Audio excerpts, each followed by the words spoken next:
अस्सलाम वालेकुम। Welcome to my channel scary stories. आप लोगों के लिए ढेरों दुआएं और आपकी दुआओं की मुंतजर। बढ़ते हैं कहानी की तरफ। अस्सलाम वालेकुम। उम्मीद है आप खैरियत से होंगी। मैं आपके साथ अपनी कहानी शेयर करना चाहता हूँ। मेरा नाम अब्दुल रऊफ है और मेरा ताल्लुक कराची से है। ये वाकया दिसंबर 2022 में पेश आया। हमारा पूरा खानदान एक शादी में गया हुआ था। ये हमारे बहुत ही करीबी रिश्तेदारों की शादी थी।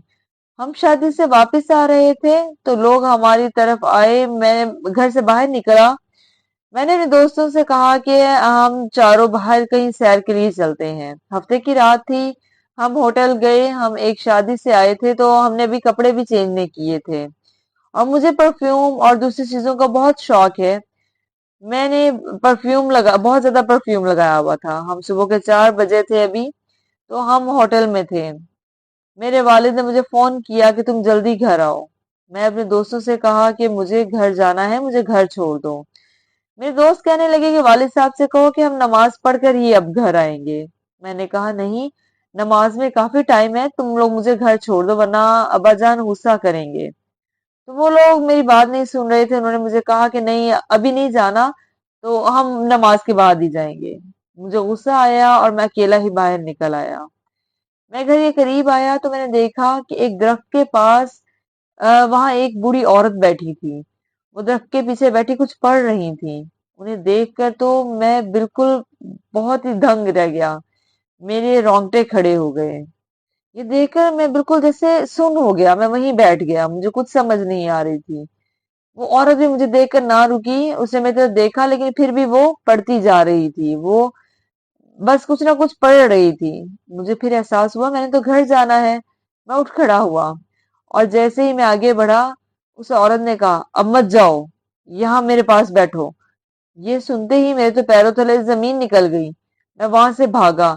और जब मैं भाग रहा था तो ऐसा लग रहा था जैसे मेरे दिल में कुछ हो रहा हो। मैं घर पहुंचा और घर में सब वालिदैन सोए हुए थे लेकिन बाबा जाग रहे थे। उन्होंने दरवाजा खोला तो जैसे ही मैं दरवाजा नॉक करके अंदर पहुंचा, उन्होंने जब दरवाजा खोला तो उन्होंने मेरे से पूछा क्या हुआ है। मैं कुछ कहने के काबिल नहीं था। पर जल्दी और हड़बड़ाहट में मेरे मुंह से बस एक ही बात निकली, मेरे पीछे कुत्ते पड़ गए थे इसलिए मैं भागा। अब मुझे क्या पता था कि ये झूठ मेरे गले पड़ जाएगा। इसके बाद मैं बीमार रहने लगा। मुझे टाइफाइड हो गया। इस बीमारी से ठीक हुआ तो मैं फिर और किसी बीमारी में मुब्तला हो गया। मतलब किसी ना किसी तरह मैं बीमार रहता था और मेरी रिपोर्ट्स बिल्कुल ठीक आती थी। मेरे वालिद बहुत ज़हीन थे। उन्हें समझ आ गया कि ये माजरा तो कुछ और ही है। वो मेरे पास आए। वैसे तो मैं बहुत सेहतमंद था लेकिन ये बीमारियों की वजह से बहुत कमजोर हो गया। मेरे वालिद साहब मेरे पास आए। उन्होंने मुझसे पूछा कि बच्चे क्या वाकया है, कुछ मसला हुआ था। मैंने फिर उन्हें सारा वाकया बताया कि ऐसे ऐसे मैं घर आ रहा था, मैंने एक औरत को देखा और जैसे उसने मुझे रुकने का कहा तो मैं वहां से भाग आया। मेरे बाबा ने एक हजरत को बुलाया। उनको सब बताया कि मेरे बच्चे के साथ ऐसा वाकया हुआ है तो ये क्या मामला है। तो उन्होंने फरमाया कि किसी ने मौकल को छोड़ा है, जो इसके ऊपर मौकल इसका पीछा कर रहा है। हजरत ने जब वो मौक्कल को हाजिर किया, उससे बात की, तो उन्होंने बताया कि इन्होंने हमें हमारी आयत जो हम पढ़ रहे थे, इन्होंने वो पढ़ते सुना, तो अब हम इसके पीछे लग चुकी हैं, हम इसे नहीं छोड़ेंगी।